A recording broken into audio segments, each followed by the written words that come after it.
Welcome to the Banker Lamp. Please enjoy the video. You start by confirming your iPhone runs iOS 13 or later because dark mode ties to system appearance. Once done, open Settings and go to Display and Brightness. Choose Dark to switch system-wide visuals, and make sure Maps is closed before you proceed so it reloads with the new setting. Next, open Apple Maps and center the map where you want to view. This ensures the app refreshes its UI and map tiles using dark styling rather than keeping the previous light cache.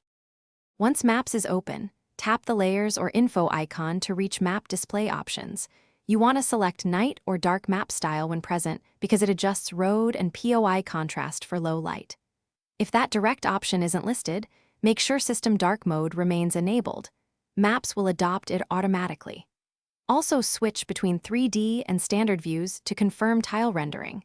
Some lighting elements shift between views, so toggling ensures the dark map is applied consistently across perspectives. To finish, verify the dark styling persists by closing Maps completely and relaunching it. You should see darker roads, labels, and reduced glare.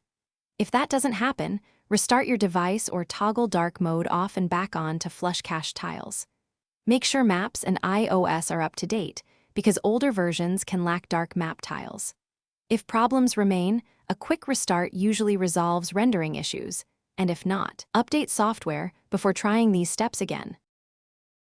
Thanks for watching. If this was helpful, leave a like and consider subscribing. See you next time.